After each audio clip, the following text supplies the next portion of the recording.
Good afternoon, everyone, and welcome to our fourth webinar in the Southern New South Wales Drought, Resilience, Adoption and Innovation Hub's Expanded Horizons series, brought to you by Charles Sturt University and supported by the Australian Government's Future Drought Fund. I would like to start by acknowledging the Wagaya people, who are the traditional custodians of the land I'm joining you from today. And I also acknowledge the traditional custodians of the land from which each of you are joining us today. I'd like to pay my respects to their elders, both past and present, and extend that respect to other Indigenous Australians who may be present today. My name is Prue Cook. I'm from Nine Creeks Consulting, and I'm your webinar host across this series. This webinar series challenges you to think a bit differently about how we approach extension and adoption in Southern New South Wales, particularly concerning drought resilience, ag tech and biosecurity. During this series, we'll expose and engage hub partners and collaborators with novel thinking and new ideas from other sectors, industries and countries to stimulate new approaches to extension and help drive meaningful practice change for our communities. We want you to be able to ask questions at any time, so please feel free to pop them in the chat bar that you should see on your right-hand side there. And if you're having any technical difficulties or you do need to leave early, please don't stress about that. A recording of this webinar will be emailed to you straight after it finishes today. Now, today we are going to be talking about storytelling, and our guest is Dr. Anika Molesworth. Hello, Anika. Hi, Prue. Thanks so much for having me part of this webinar Great series. To have you. Now, Anika, your title is Farmer, Researcher and Storyteller. How and when did you come into each of these roles, and why is it important that you're all three at the same time? Okay, well, I guess I don't like being pigeonholed as just one thing, because all of us, we are such, diverse, multi-layered people. And so even just choosing three, little titles for myself, farmer, scientist, storyteller, is narrowing it down quite a bit of who I am as a complex person. But how I came into each of those main roles, as a farmer, so my family purchased our farm in far western New South Wales in beautiful Williakali country when I was 12 years old. And I, being an outdoors kid, I just fell in love with that place so quickly, head over heels in love with the landscape. If you haven't been to far western New South Wales, stunningly beautiful part of the country, red sand horizons that go on forever, blue skies, pretty much 365 days of the year. And I developed such a respect for people who live in rural Australia and who go on to produce food to feed people all around the country, all around the world. What an incredible human that is, to be a food producer, growing food from nature, which goes to nourish the bodies of other people. So I entered the world of agriculture, wanted to understand as much as I could about food production systems, managing environmental systems, being responsible with those, the soils, the climate, the environment, the biodiversity, everything that you work alongside as a farmer. And the more I learnt, the more I realized I didn't know. And I think that's where I then just continued to read and learn as much as I possibly could. So did a Bachelor of Science, a Master's in Sustainable Agriculture, then as a sucker for punishment, did a PhD in Agriculture and Environmental Management, and continue every day to listen to podcasts, read books, read articles, constantly learning more about this. So that's where the researcher and scientist in me grew, from that constant curiosity and questioning. How do we people live better alongside this beautiful and fragile planet of ours? And over that time, sort of understanding the big challenges that we face as a global society, the fragility of our natural world, I realized that there are some really big challenges that we face today. And we need people to be aware of what is going on, locally, nationally, globally, and to be part of those solutions, be part of the problem solving for these challenges. So that's where then the communication interest came in. How do we, engage, educate people on topics like climate change, on biodiversity loss, on, social justice issues, and help that person feel empowered that they too could look for the solutions to these big challenges we face. And I realized it's not just about presenting facts and figures and data in raw form that makes people go, oh yeah, okay, climate change is bad, we should do something about it. Because we've actually had an abundance of evidence on a lot of problems for a very long time, and we haven't acted as we have needed as a national or global society. And I realized, well, the key is in the story. Like, how do we actually communicate these issues? How do we educate and engage and empower people through language, through body expression, through the way that we are presenting the challenges and the possible solutions, that vision that we could create? Perfect. So, for many people, those three could look like fairly disparate things, but they actually, when you pull them together, really allow you to work with people to be able to create change. Now, you've been given the platform to tell your story in some pretty amazing places. So what is your story? Where have you had the opportunity to tell it? And what's happened as a consequence of others having the ability to hear your story? So I guess the story that I tell is from, my personal viewpoint, which is the only viewpoint I have, of how climate change is impacting the food and farming system. And the farming system holds a very unique position in the story of climate change and climate solutions, in that the farming system and food system, one and the same from paddock to plate, is part of the problem. It's part of the story of deforestation, of water extraction, of waste, of emissions. So it's part of the problem. It's also one of the most vulnerable sectors to the impacts of climate change. So when we talk about rising temperatures, reduced rainfall, disruption to supply chain, that food and farming system is incredibly vulnerable to those impacts. But the most exciting part of the story is that it holds a lot of the solutions.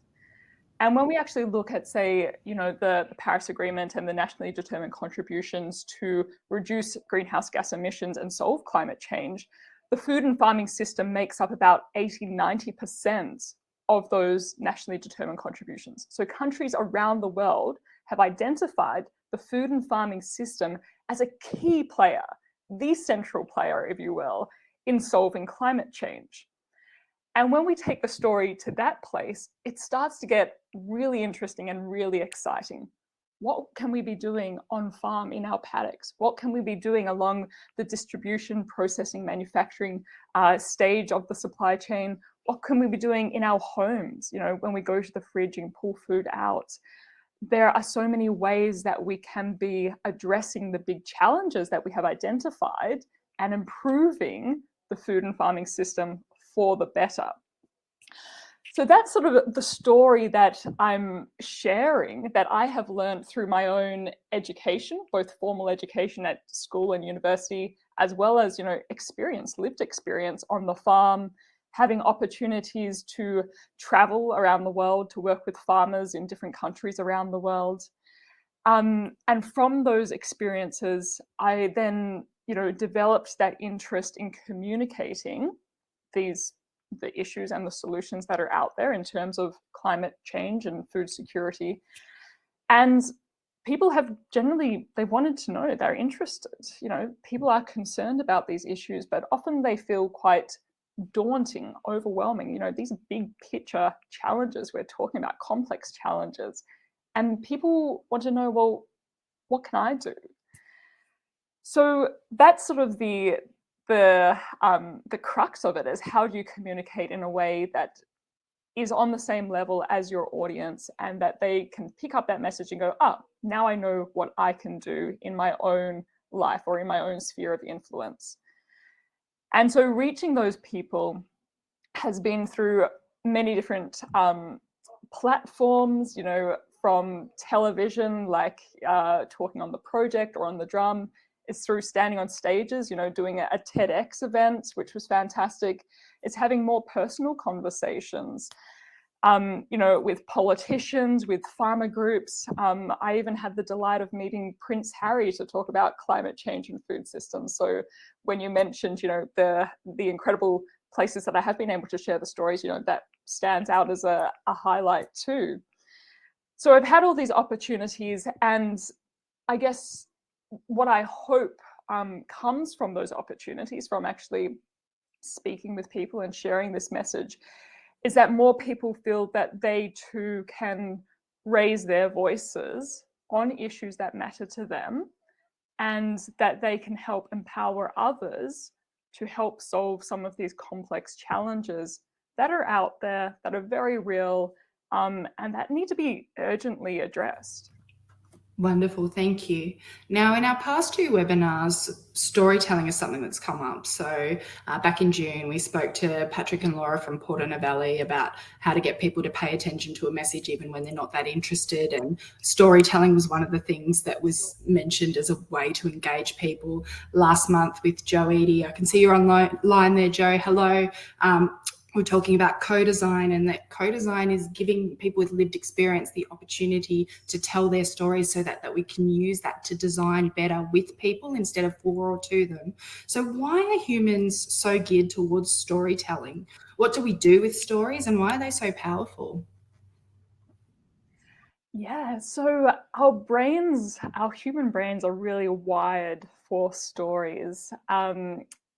It explains our behavior, it helps us feel connected and coherent as an individual.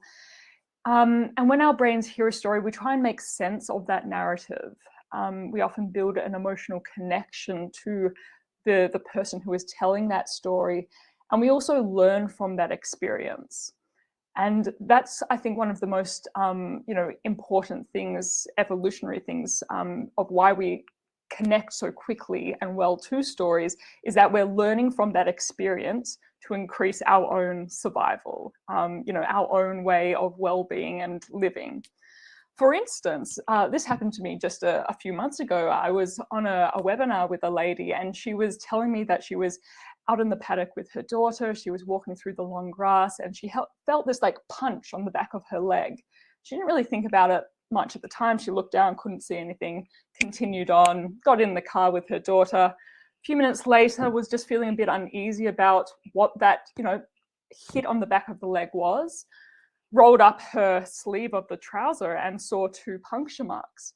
And her daughter, ripped up some material, like bandaged her, put a compression bandage on her leg, drove her to the hospital, got the treatment that she needed. And when I was listening to this story, my heart was racing. I could visualize everything that she was describing in that paddock, of being, a bit complacent, going, oh, nothing around me. Then sort of realizing, oh my gosh, I've been bitten by a snake. And I could feel those emotions as she was telling me the story. When I shut down the webinar later, I went to my medicine cabinet, found a spare first aid kit, and I put it in my car. So I had learned from her experience that snake bites are very real. They're very dangerous for us in rural Australia. We often live, a few kilometers from the nearest hospital, and that being prepared is really critical. And so even though she didn't tell me, you should have a first aid kit in every single car. You should know how to apply a pressure bandage in case you get bitten by a snake. That was the learning that I took from her story. Completely, unconsciously, I was learning from that experience, went, got the first aid kit, put it in my car. So this is what stories do. They prepare us. They are learning experiences. Also, when one tells a story and someone else is listening to it, our brains sync up. Like we actually become, more in line. We're feeling the same emotions, the storyteller and the listener, if the story is being told, in a good way. And there is a lot of power in that. So how do we craft that skill? How do we hone that skill? If I want my audience to feel concerned about a particular problem, which I think is very real, how do I use my language to convey my own concern so they also feel concerned? if I want them to feel inspired and hopeful and excited about a particular technology, what is the language, what is the story that I need to use so they also mirror that emotion that I'm actually feeling when I'm describing that technology or that practice, which I think is very exciting. Brene Brown has this beautiful quote. She says, stories are just data with soul. And stories are that. They have a lot of soul in them. And so I guess the purpose of a webinar like this and conversations like this is, well, how do we really learn to use our language or our visuals or whatever it is, whatever method it is, to tell that story in a way that we are engaging someone, tapping into their emotions, tapping into their thinking to create a behavior change. Perfect. And the power of stories and the ability to resonate with another person. Hearing you telling that story about the snake bite reminded me of my dad, who was a farmer, walking backwards one day, and we'd always have, we're paying Dad out about the fact that while he wore a belt, his pants just were never high enough. That just, you never go near him when he was working down low and he's dragging something backwards. And again, feels sort of something. And it was his low-hanging pants saved him from a snake getting the denim of his jeans. And he said, if I'd worn my belt any tighter and had my pants up higher, the snake would have got me in the bum. So his lesson there was not to go and get a first aid kit, but was actually that he can keep wearing his pants as low as he likes and he should be fine. So you've got to be a little bit mindful then that people can interpret stories a little bit differently. Yes. The moral of the story, yes. Yes. So everybody listening, get the first aid kit. Don't wear your pants low, please. Yep. My dad was a wonderful, wonderful man, but not the best role model in terms of farm safety. Now, I wanted to spend a little bit of time next talking about how we tell our own personal story. And let's start with building the confidence and in many cases, the vulnerability that's required to tell your own story. How did you build this, and what advice would you give others to help give them the courage? Yeah, sure. Well, just, I mentioned Brene Brown a few moments ago, and again, she is someone who talks so much about that vulnerability when we communicate, and that is something that we feel very uncomfortable sharing, but that's actually most often like what people connect to first and foremost. When you are being your vulnerable, authentic self, then people feel a lot of trust towards you. So in terms of my own vulnerability and finding myself in a place where I do speak publicly quite often about issues like climate change and food security, I'm naturally a very introverted person. So I love being alone in a paddock with my dog and endless horizon. Like I love the quiet and solitude. Being visible, being in front of crowds, being even in a room full of people, like it does take a lot of energy out of me naturally because I'm an introvert. When I first started talking about issues like climate change and well, particularly climate change, 5-10 years ago, when I sort of was building more of a public presence, and it was off the back of winning the Young Farmer of the Year award. And suddenly I had, journalists calling and, asking me about, why are you concerned about climate change and all of this? And that was the first time that I really had been, handed a microphone, so to speak, and asked to speak publicly about these issues. And when those journalists first started asking me about, the topics of climate change, and they were asking a lot of sort of personal questions, like, why are you concerned about it? What do you feel about this issue? And I always sort of like shied away from it. And I thought, the issue here is climate change. Like, that's what we need to be talking about. Like, I'm irrelevant in this story. Like, you don't need to know about what I think or what I care about. It's climate change, come on. And I realized more and more that people connect with the messenger so much. And if you can put a face to the message, to the issue, people sort of get it a lot quicker, or go, oh yeah, like I feel that same emotion, like I feel that same grief watching the gum trees die in the creek. I feel that same frustration when I hear politicians say, oh, the cost of climate action, blah, blah, blah.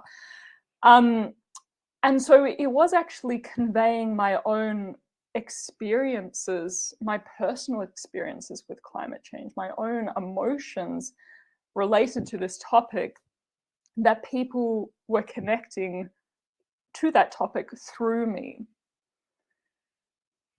But yeah, as you know, Prue, like the more you speak up, you do find some people sort of push back, like they don't, necessarily agree with what you're saying or how you're saying it. And I think in those instances, I've had to remind myself like why I do what I do. Like I have very strong conviction for my cause, so to speak, a very strong sense of my values. I love my home, I love my family, I love my farming community. And that's what drives me to do everything I do, to look after those things. And because I have studied the science extensively, and I realize that those things, my home, my family, my farming community, are in the path of danger because of climate change, then I have no choice but to actually speak up about this issue and trying to do as much as I possibly can to look after those things I value. Perfect. And look, I'm going to pop in the comments just now a link to a recent blog post that you've written just about, I suppose, telling your story, and particularly online, and dealing with haters, which I think for some people will be a bit of a risk, or a bit of a, prevent people from being willing to tell their story, which potentially means that they might be able to use a different medium to be able to do that. So what do you think are the best platforms for getting your story heard? Yeah. So best platforms, I mean, it's up to the individual, really, where they feel most comfortable telling their story. And I would include platforms as everything from, sitting at the kitchen table and talking to your family and friends across a meal, as well as, speaking on radio, writing a letter to the editor, presenting, on a television show, being on a stage, on social media platforms, Facebook, LinkedIn, Twitter, Instagram, TikTok, the whole gamut that are out there. It's what you feel comfortable, the space that you feel comfortable in. Each of these platforms requires you to tell the message in a slightly different way. And it's mainly because there's a slightly different audience on each of these platforms too. And the beauty of a lot of the social media platforms too is that you can actually look behind the scenes in a lot of cases and actually see, the demographics of who is actually following you, who your friends are. And that might actually help you understand who is in your audience, where are they located, in what state, in what city, in what country. Are they male? Are they female? What age brackets are they in? And when you are thinking about who I want to be speaking my message to, am I actually reaching that audience? If I'm wanting to be talking to kids around, climate solutions, and I can see everyone on social media is above the age of 40, then I know that I'm not actually getting to my desired target audience. So potentially Twitter, Facebook is not the platform I should be using. It's actually, walking into a schoolroom and giving a PowerPoint presentation, or sitting down at a library and, having a discussion on the carpet with a group of kids. So it's very much up to the individual to work out what platform is right for you. But I think the step before deciding what your platform is, it's really understanding, well, who's the audience that I am wanting to speak to, that I'm wanting to share this message with. Perfect. And that was certainly something that came through very clearly in our June webinar, was understanding your audience is really key. So let's talk about crafting our story. So that's the art of being able to pull it out of our head and get it ready for consumption by other people. What are the techniques and tactics that you've used to make it compelling? Yeah, so telling a story, 101, I think we can all remember from primary school, each story has a beginning, a middle, and an end. And you can do, lots of searching on Google, and you can find an abundance of information on how to craft a story, and look at those story arcs, as they say. So, you know, in the beginning of a story, it's where it's all is calm, like this is the normal. And then you build a bit of, you know, tension. There's a bit of difficulty. Something uneasy is brewing. Then there is a problem, a challenge that you have identified. And then someone, you know, the protagonist, the hero in the story, overcomes the odds and finds a resolution. And so then you come back down to this point. So that's what's called a story arc. And I mean, even sort of just telling you the snake story before too, like I used that story arc. I said, you know, she was out in the paddock amongst the grass with her daughter. The all was calm. Then she, you know, felt something on the back of her leg. Okay, we're feeling a bit uneasy now. When she got back into the car, she realized she had been bitten by a snake. Like that's the high tension part of the story. And then, okay, she was able to apply a bandage with her daughter, got to hospital, all was good. So that's that is the traditional story arc. So it's not very difficult to do at all. And we all do it, most of us do it naturally without thinking anyway. When we're, you know, something's happened at work or something's happened, you know, at the supermarket, and we go home and tell our partner or our family, we tell it in this story arc method. So that's what we really like are drawn to, and we know as the way of telling a story. Perfect. Now, I've come across people who say, I don't have an interesting story. No one's going to be interested in what I have to say. What would you say to those people? I think everyone has an interesting story to share, and it's just a matter of identifying what that story is that you want to share, why you want to share it, who you want to share it to, and yeah, where, the platform. So each of us, I think we all think our own story is boring because it's what we know. It's our daily life. It's the norm. It's the usual. But to any other person in the world who's not us, our story is unique. It's individual. It's actually quite interesting. So I think like we should, you know, remember that each of us actually holds incredibly unique stories about how we've come to our own perspectives and understandings, how we've come to our places of work or our places of living, what we're learning, what the problems are that we're trying to address and overcome, what we hold as our vision, like where we're trying to get to on this map, on this journey of life. To tell an effective story that people sit up and go, oh, you know, oh, that's unusual, that's really different. We can reflect on like, well, what is my individual point of difference?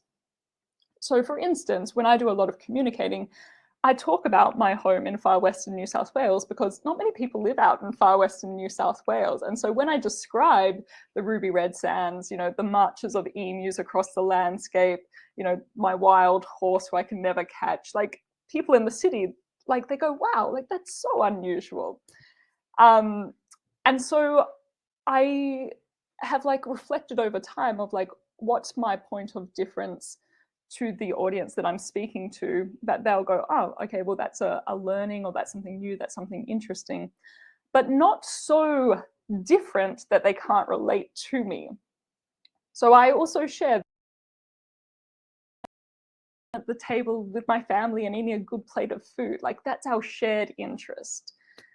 Someone described to me as yesterday, when you're telling a story, you don't want to be up here in the clouds, like talking about something that someone can't even like, you know, see or visualize. And you don't want to be down in the dirt in like the detail, the technicality that they can't even like get their heads around. You want to be at eye level with someone. You want to be talking to them at a place that they do understand, but still opens their eyes and go, wow, yeah, okay, I'm going to do something with that story. Or I'm going to learn something from that experience that you have shared with me. Perfect. Now, Anika, I'm not sure if it's just my end, but you have frozen. I might quickly get you to toggle your camera off and on and see if that fixes that for me. while I ask Yeah, the sure next thing. question. And the next question is where we're keen to hear a little bit from people in the audience as well too. I want to have a bit of a chat about one of the key mechanisms that in Ag RD&E in particular that we use fairly regularly. There you are, you're back and you're moving, that's great. And this is Great. conferences and your stand and deliver type events. Now, a lot of people online will most likely be quite familiar with these academic conferences presented with lots of data, graphs, tables, technical information. You know, and if people listening online would like to select one of the little emojis to sort of let me know maybe how you feel about this particular type of approach, whether it's something that you love or, you know, whether it's something that you go for the morning tea and the networking in the breaks. If you can pop in an emoji that tells me how you feel about, you know, sort of, you know, the conference type approach that we tend to use a lot. How have you, wearing your scientist hat, made this complexity that we often present here palatable through stories, and how can we better embed storytelling within these type of events? Yeah, great question. So each of us has a different preference for information. And so some of us have a preference for the facts and the figures and the charts and the graphs. Like that's what people are drawn to, and that's what they can process quite quickly in their brains. Other people are drawn to, you know, very emotional visual stories, you know, photos, videos, personal descriptions and feelings. I lean more towards that end. Like I love, you know, a good visual presentation with lots of videos, music, you know, art incorporated, you know, incorporating the science. Like that's what really lights my fire. So yeah, as you mentioned, some conference presentations, especially those which are overly scientifically focused or academically focused, they can be for some people quite, you know, mind-numbingly boring if it's just, you know, facts and figures, stats and graphs.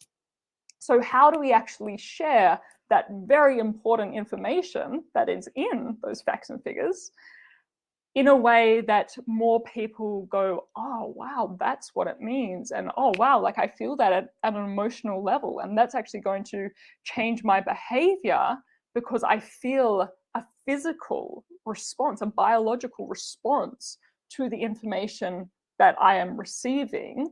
And I am hearing what I can do with that information too.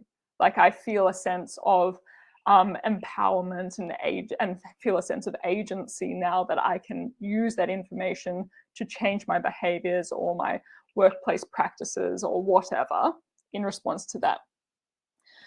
So not all science is presented in a very stale way. And I was looking at the NASA website this week actually, and they have some incredible visualizations, and it's called NASA Visualization of Climate Data.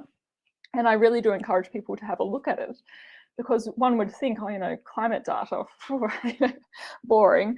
It would just be, you know, temperatures going up, rainfall going down or whatnot. But they have used these incredible moving motions, you know, across time and space that you're transfixed, or I'm transfixed. I'm watching these like moving models and going, wow, like that's what the data is saying. So even if you do not have the skills to create moving motions or beautiful imagery or video or music or whatever to accompany or complement the data that you are presenting, find someone who does. Like there are a lot of brilliantly talented, creative people out there. Like tap into those visual artists, those graphic artists, those creatives, and help like amplify the science through those other mediums. Perfect, thanks. And I'm just looking at a comment that Anne's just typed in. RCS at their recent conference did an excellent job with all speakers' presentations of drawing out emotion, calling upon actions for self and for communities. I think that's fantastic. And I'm not sure if you were either a participant or involved in that, but I would love to know about how much extra effort was involved in the pre-work in terms of getting presenters comfortable with that type of approach beforehand, because I think that that would be the hard work, is getting people comfortable with putting a level of emotion. It's very easy to be able to present your data and your number and go, well, I can stand up to this. This is straightforward. But adding that human, it's putting yourself in there, isn't it? So I think that's an awesome approach, and I commend, absolutely. Anne's just said it would be very confronting for many, and I've certainly seen that in some work that I've tried to do, where we want researchers to talk about some of the work that they're doing prior to it being published. And as you get closer to the date of being able to work with this, they're getting more and more uncomfortable about not being able to talk to something that's fully polished and finished. So that pre-work there, it's fantastic that this is an approach. You'll get a better result. But as we spoke about with Joe Eady last month, is that it's going to take a lot more time to get people comfortable with doing this human-centered side of things. Anika, I'd like to spend a bit of time now talking about how we get others to hold their stories. So I'm mindful that we've got a lot of people who work in extension on the line, and will be very aware that a big driver of on-farm practice change is farmers learning from other farmers. And what this relies on is encouraging farmers to tell their stories, and this isn't always easy. And please give us a thumbs up if you're listening in, if this is a situation that you can relate to. Is that I've been having some amazing conversations with farmers, and they've been so astute, and they're telling this wonderful story, and they've got great messages. They're following a good story arc. And at the end of it, I say, hey, I'd love to write an article or do a podcast on this. And they go, oh, no. I don't think anyone would be interested, or I don't feel comfortable doing that. That's not for me. So how can we encourage others, and in particular farmers, to tell their stories? Yeah. Well, I think the first step is asking them, as you have mentioned there. It's approaching someone and saying, like, I recognize that you have a wonderful story. Like, you have a wonderful experience that others can learn from. And I think you should, share it. Like, I'm encouraging you to share your story. And then I think it's about listening to their response. Okay, well, what is that hesitation, coming from? Like, why are they nervous about speaking up or speaking out? And really listening compassionately to that, because some of them have, very real, issues with public speaking because of a whole number of different scenarios. So, asking them about, well, potentially, like, what platform would they prefer to speak about on? Is it having a group of farmers come to the farm? Like, would you be more comfortable having a face-to-face conversation, an informal conversation with a group of farmers? Or do you feel more comfortable, like, writing a letter to the editor, writing something for a newspaper or magazine? Do you feel more comfortable, like, recording a video which you can post on a social media site? So, like, what platform do you as a person naturally lean towards? Reinforcing to them, like, what would be the goal of sharing your message to that individual? So is it, if you're talking to someone who is very passionate about water issues, and they're very concerned about, the water drying up in the local lake or the river system, encouraging them, well, if you can talk publicly or within the community, or however big your community is, about these issues, then potentially we can help solve this problem. We speak so much louder when we speak together. We go so much further. We know all of this. So sharing your story as an individual might feel a bit challenging, but we can help address the problem that you have identified. I think, as you mentioned in your last comment too, Prue, it's about, helping people feel equipped to share their story also. Like, what technical or educational resources are required? Like, do you need to work with a graphic artist, a visual artist, to create a beautiful PowerPoint presentation? A lot of farmers might need that help because they haven't done PowerPoint presentations before. Maybe they want to, like, practice their presentation in front of a few trusted friends. Okay, well, how do we get a few, trusted individuals in the room who can listen, give them comments, listen to their presentation again, like build that confidence that they can stand and speak to people. So it's that education aspect is so critical. And we're looking at, scientists too in universities or whatever, high schools.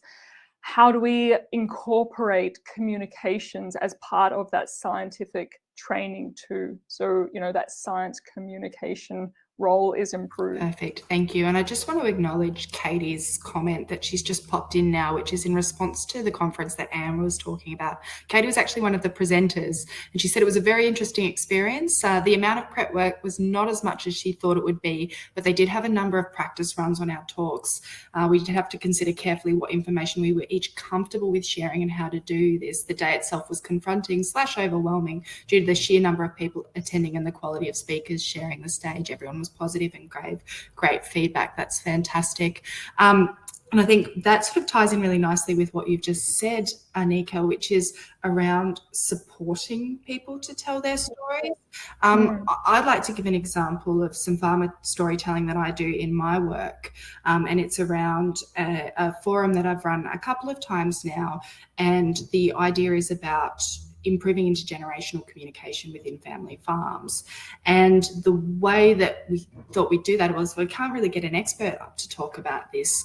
And succession is sort of the end game, but it's really just about being able to talk on farms more effectively, because if you're having fights about which paddock to move a mob of sheep into, then having conversation about who gets the farm are going to be completely out of reach. So what we do at that event is actually we have panels of farmers and run about 6 or so panels during the day. And I think Diana Fear's online, who was one of my panelists. So Diana, I'd love any thoughts that you have on the event if you're listening. But so you've got a panel, so there's a little bit of safety in numbers there, and there is a lot of pre-work for me as a facilitator in terms of understanding what's on the table, what's off the table, because, like we've got panel sessions. One of the hard ones that we cover is we usually get a couple of farmers who have experienced some tragedy, usually taking on the farm at an early age through the loss of a parent.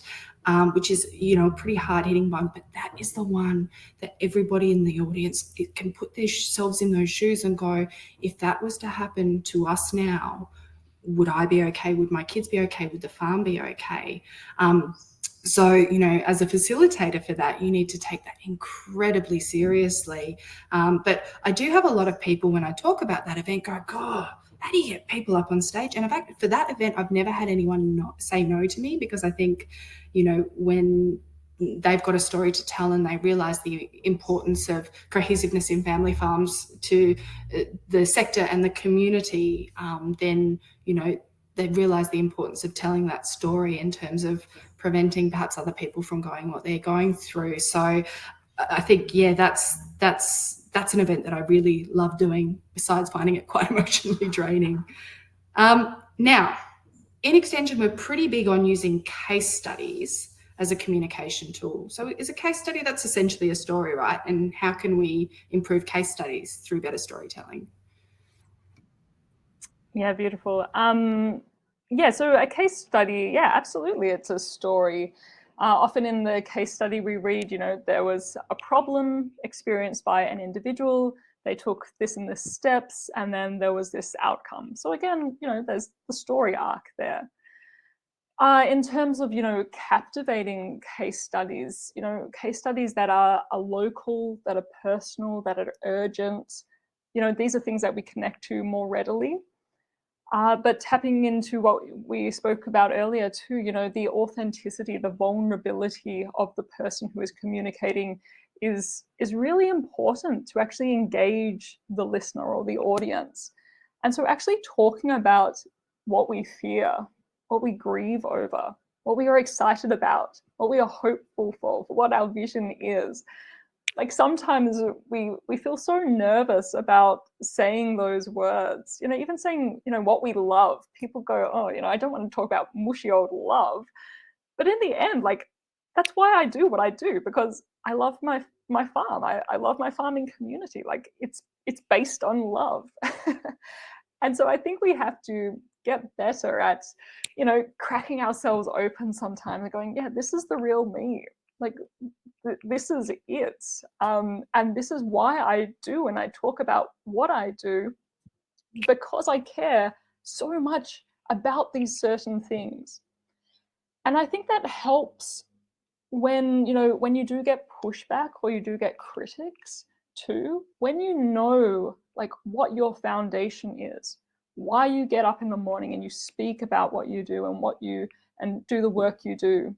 If you know what your values are, then no amount of like pushing or shoving actually like gets you off, tips you over, so to speak. Like, you can bounce back, you can stand firm, you can continue to get up and speak up about these issues, because well, this is based on like a very core true belief of mine, and if I walked past this conversation, this problem, I would be walking past myself, I would be walking past my values. In terms of the case studies also, like, I think visuals are great, captivate people with photos of the farm or little video clips, like make it come to life. Picture's worth 1,000 words, it's true. I also think like ask questions of your audience too, like help them explore what their pain points are. Like, what is the pain point that you are together trying to navigate, and how do you work out what that is? Is it a financial issue? Is it a intergenerational succession issue? Is it the loss of a species in your local area? Like, what is that pain point that you're taking them on a journey? You're walking hand in hand together.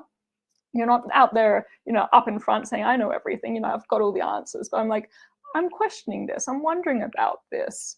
Inviting the audience to think about these same questions. In the end, I think it's all about your audience, really. Perfect. Thank you.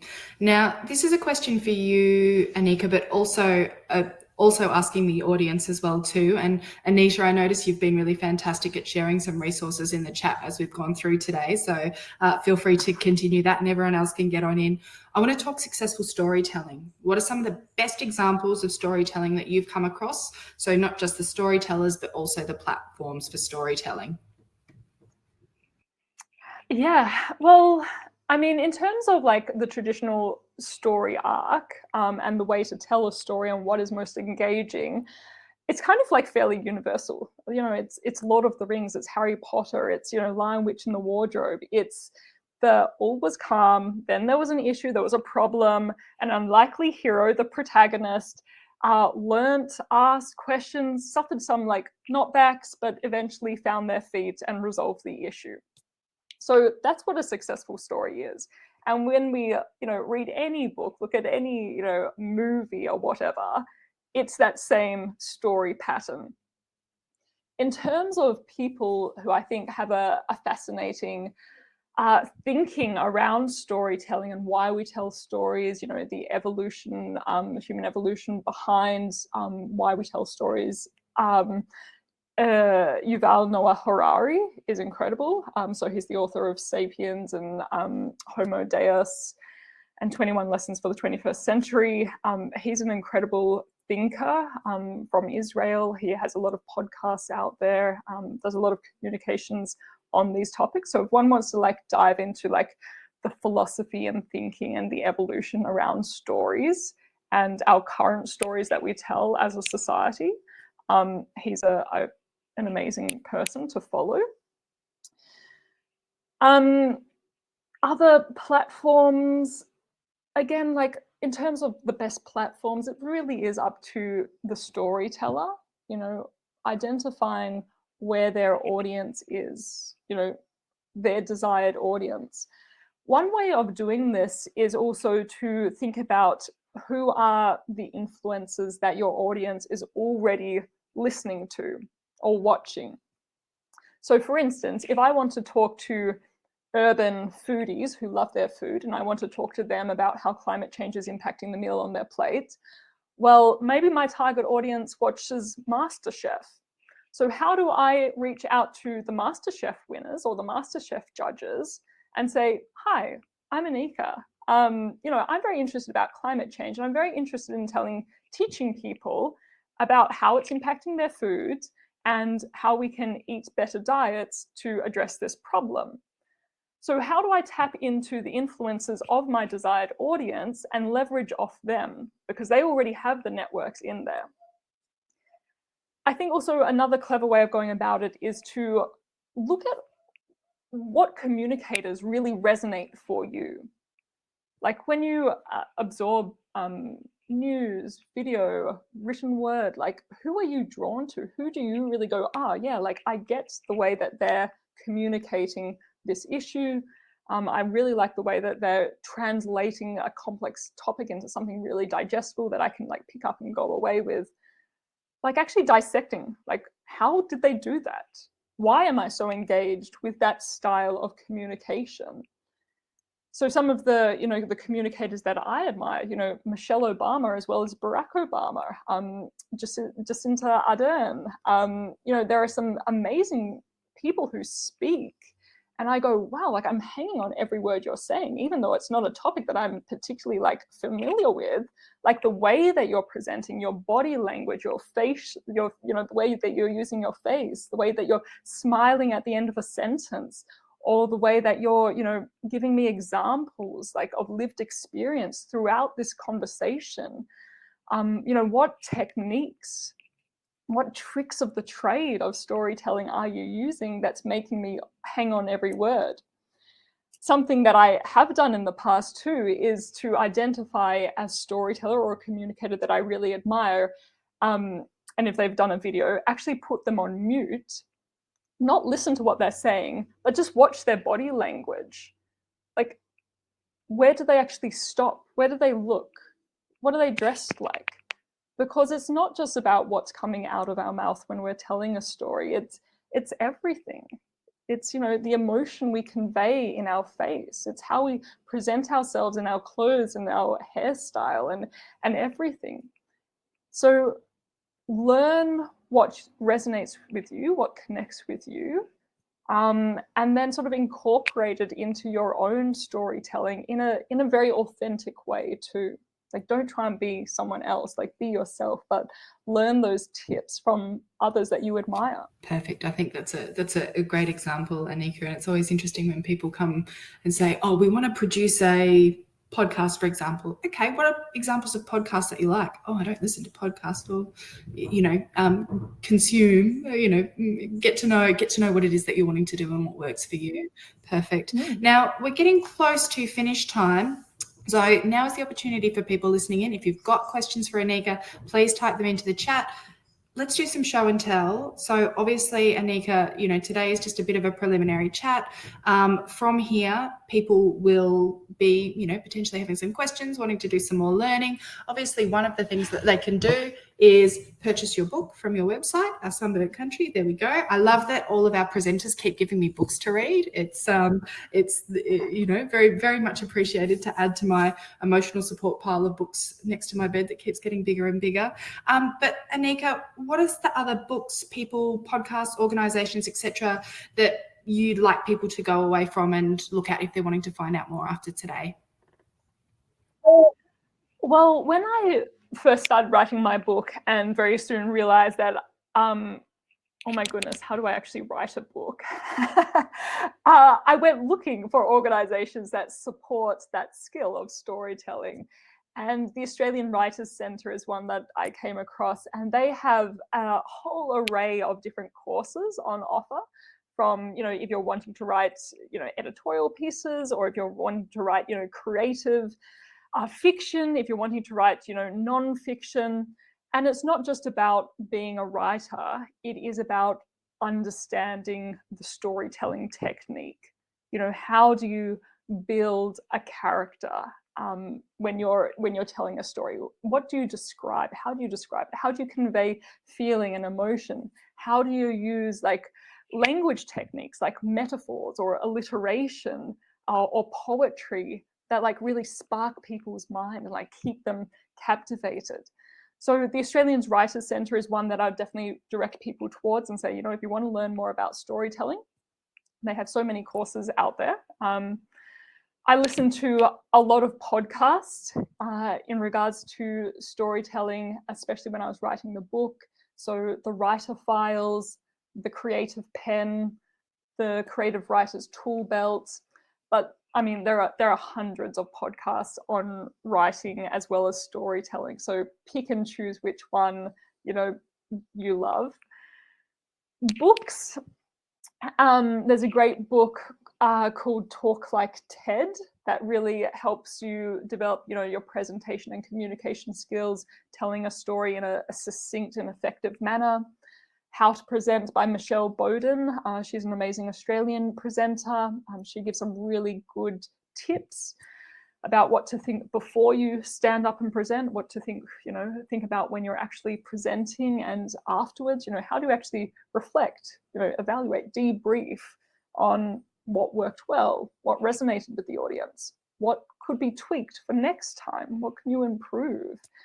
Some useful techniques of set up your phone, your camera, record yourself giving a presentation to whoever, to no one if it is, and then watch yourself back and go, oh, I say and a lot, or I'm using my hands and tapping my face a lot. Just watching yourself present can help you understand what you might think you need to improve. There's also, an abundance of online learning. I think we're so lucky to live in this day and age where we can find so much education online. So there's Masterclass, there's Udemy. A lot of universities run creative writing or storytelling short courses too. So there's a lot out there for people who are interested in learning the storytelling craft. Wonderful. Thank you so much for your time today, Anika. It's been absolutely wonderful to talk to you. Popping up on your screen right now, you'll see a registration link for our September webinar. So in September, we're going to have Courtney Ramsey from the Grains Research and Development Corporation, and she's going to be joined by James West, who is a behavioural psychologist from Wine Australia, and we're going to be talking about using behavioural science to design great RD&E. So that link is there now. I'll chat about the next webinar and then replace that link with the new one. I'm just seeing a couple of comments coming through with Michelle Bowden's name coming up, and the Canberra Writers Festival is coming up as well too. So that's there. Now, our October webinar is going to be with Tom Leslie, and he's with Quantum Market Research. So I'm just going to change those now. You've got a last minute to click on the register link for the September webinar, and we'll switch that over. And Tom is going to be talking to us about how to ask the right questions to understand what agricultural communities really want. Chatting to Tom, he's recently done a really awesome piece of work with WorkSafe, which is about understanding how culture influences farmer practice change, particularly through the lens of farm safety. But I reckon for a lot of us, there'll be a number of farm practices that we realise that culture is going to potentially be a barrier to adoption. So I'm really, really looking forward to having that chat with Tom. Once this webinar finishes, you'll be directed to a survey link. It would be very much appreciated if you could please fill it out for us. Last survey, I think it said that average time taken was 37 seconds. So if you could please spare that, that would be incredibly valuable. It's important for us in planning and evaluating this and other activities. Katie and Anne would really love to chat with you about the conference that you're recently talking about, potentially as a future topic. But if you do have any other future topics, please feel free to pop them in that survey. We want to give you what you're interested in learning about, so please let us know. Thanks again for participating in today's Expanded Horizons webinar, delivered by the Southern New South Wales Drought Resilience Adoption and Innovation Hub, and I hope you all have a lovely day.